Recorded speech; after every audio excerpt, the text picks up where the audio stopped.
दोस्तों, जब expressways build करने की बात होती है तो हमारे सामने सबसे पहला नाम आता है उत्तर प्रदेश का। जो एक्सप्रेसवेज का नेटवर्क हमने बिल्ड किया है या फिर अंडर कंस्ट्रक्शन है, उनके आधे से भी ज्यादा नेटवर्क आपको सिर्फ उत्तर प्रदेश में ही दिखने को मिलेंगे।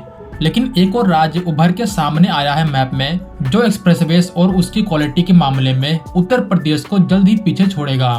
मैं यहाँ बात कर रहा हूँ महाराष्ट्र की, क्योंकि महाराष्ट्र मुंबई नागपुर एक्सप्रेसवे के बाद एक और मेजर एक्सप्रेसवे के ऊपर काम शुरू करने जा रहा है, जो देश का दूसरा और महाराष्ट्र का पहला 10 लेन का एक्सप्रेसवे होगा। जी हाँ, अभी इंडिया ने 10 लेन का एक्सप्रेसवे नहीं बिल्ड किया है। हमने ज्यादा से ज्यादा 6 लेन या फिर 8 लेन के एक्सप्रेसवे को बनाया है। यह दूसरा एक्सप्रेसवे होगा जिसमें 10 लेन होंगे। अभी के टाइम देश का सबसे लंबा 8 लेन का एक्सप्रेसवे होता दिल्ली मुंबई का, बट जो महाराष्ट्र में पुणे से नासिक के बीच में एक्सप्रेसवे बनाया जाएगा उसमें 10 लेन होंगे। इस एक्सप्रेसवे के बनने के बाद महाराष्ट्र के गोल्डन ट्रायंगल का ड्रीम पूरा होगा। वैसे मैं यहाँ एक और बात को क्लियर कर देना चाहता हूँ कि जब मैंने कहा देश का दूसरा 10 लेन का एक्सप्रेसवे बेंगलुरु मैसूरू एक्सप्रेसवे के बाद, तो बहुत से लोगों के मन में सवाल होगा कि दिल्ली मेरठ के बीच ऑलरेडी 14 लेन का एक्सप्रेसवे बनाया जा चुका है, जो देश का सबसे चौड़ा एक्सप्रेसवे है। हाँ, ये बात बिल्कुल सही है, लेकिन आधी अधूरी। दिल्ली से मेरठ के बीच में जो एक्सप्रेसवे बिल्ड किया गया है फर्स्ट फेज में, उसमें 14 लेन वहीं तक है जहाँ तक दिल्ली का बॉर्डर है, जो इस पूरे रूट का सबसे बिजी सेक्शन है। उसके आगे ये 6 लेन का हो जाता है, तो ये पूरा 14 लेन का नहीं है। इसका एक सेक्शन है जिसको 14 लेन का बनाया गया है। वहीं नासिक से पुणे के बीच में जो हाईवे बनाया जाएगा वो स्टार्ट से एंड तक 10 लेन का होगा। बस टोल पॉइंट पे ही इसके लेन को और ज्यादा बढ़ाया जाएगा। तो इस वीडियो में आपको इसी हाईवे के बारे में बताने वाला हूँ, इसका क्या अलाइनमेंट होगा और ये कैसे गोल्डन ट्रायंगल प्रोजेक्ट को कंप्लीट करेगा, जो महाराष्ट्र की और देश की इकोनॉमी का मेन पिलर है। दोस्तों, पिछले कुछ सालों में हमने एक बात तो सीखी है, अगर हमें सच में ग्रो करना है तो हमें ज्यादा से ज्यादा अच्छे रोड्स बिल्ड करने होंगे। अच्छे रोड से मतलब एक्सप्रेसवेज। आज के टाइम एक्सप्रेसवेज एक बेसिक फाउंडेशन का काम करते हैं इंडस्ट्रियल पार्क, इंडस्ट्रियल टाउन को सेटअप करने के लिए। बड़ी बड़ी इंडस्ट्रीज वहीं पे सेटअप होती हैं, जहां पे उनको लॉजिस्टिक का इजी और फास्ट एक्सेस मिले।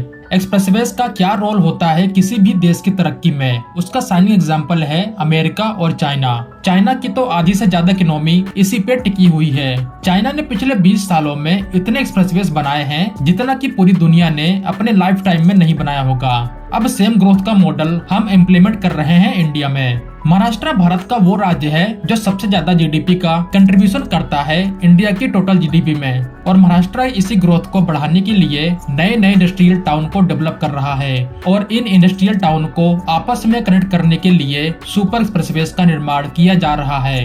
अभी के टाइम महाराष्ट्र अपने स्टेट में सबसे बड़े एक्सप्रेसवे को बिल्ड कर रहा है मुंबई से नागपुर के बीच, जिसकी लंबाई 701 किलोमीटर की होगी। इस हाईवे से महाराष्ट्र के कुछ दूर दराज के नगरों को मुंबई का इजी और फास्ट एक्सेस मिलेगा, और यही एक्सप्रेसवे इन छोटे छोटे नगरों को तेजी से ग्रो करने में मदद भी करेगा। इससे पहले महाराष्ट्र देश का पहला 6 लेन का एक्सप्रेसवे बना चुका है मुंबई से पुणे के बीच, और अब महाराष्ट्र वो दूसरा राज्य होगा जो 10 लेन का एक्सप्रेसवे बनाने जा रहा है पुणे से नासिक के बीच, जो गोल्डन ट्रायंगल प्रोजेक्ट को पूरा करेगा।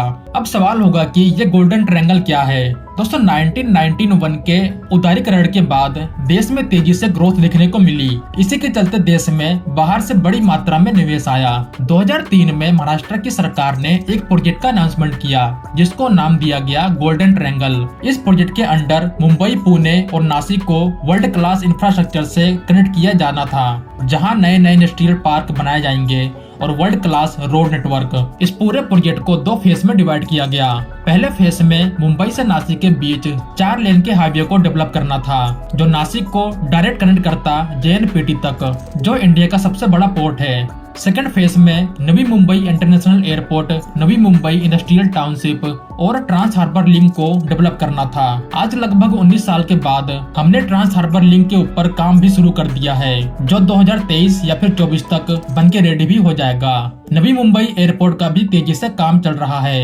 नवी मुंबई में इंडस्ट्रियल पार्क भी सेटअप किया गया है। इसके साथ Delhi Mumbai dedicated freight corridor को भी बिल्ड किया जा रहा है, जो बाद में ऐड किया गया था। मुंबई नासिक को 4 लेन के बजाय 6 लेन एक्सप्रेसवे से कनेक्ट किया जा रहा है, जो सिर्फ नासिक नहीं उसके आगे नागपुर तक होगा। मुंबई पुणे को पहले से ही एक्सप्रेसवे से कनेक्ट किया जा चुका है, जो पहले 6 लेन का था, लेकिन अब इसको 8 लेन का किया जाएगा। अब इस ट्रायंगल को पूरा किया जाएगा पुणे से नासिक के बीच एक्सप्रेसवे बिल्ड करके। दोस्तों, पुणे नासिक एक्सप्रेसवे 180 किलोमीटर का होगा, जो पैरेलल बनाया जाएगा Pune Nashik semi high speed train के। जी हाँ, इन दोनों शहरों के बीच में सिर्फ एक्सप्रेसवे नहीं होगा, बल्कि सेमी हाई स्पीड ट्रेन को भी बिल्ड किया जा रहा है। तो यहाँ आपको मल्टीपल ट्रांसपोर्टेशन के ऑप्शन मिल जाएंगे, जो डेडिकेटेड होंगे पुणे नासिक के लिए।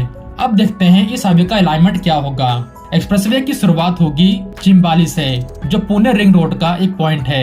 यहीं पे पुणे रिंग रोड और पुणे नासिक एक्सप्रेसवे के लिए इंटरचेंज बिल्ड किया जाएगा। उसके बाद ये खेड़ तालुका से होते हुए अंबेगांव, फिर जुन्नेर, संगमनेर, सिन्नर से होते हुए सिंधे में एंड होगा, जहां से मुंबई नागपुर एक्सप्रेसवे गुजर रहा है। जैसे कि मैंने बताया, ये 10 लेन का हाईवे होगा, जो दिखने में भी खूबसूरत होगा। महाराष्ट्र का यहाँ लॉन्ग टर्म विजन है कि गोल्डन ट्रायंगल से महाराष्ट्र की इकोनॉमी और ज्यादा बूम करे। इससे लाखों लोगों को जॉब मिलेगी, डायरेक्ट या फिर इनडायरेक्ट। नए नए मैन्युफैक्चरिंग प्लांट सेटअप होंगे।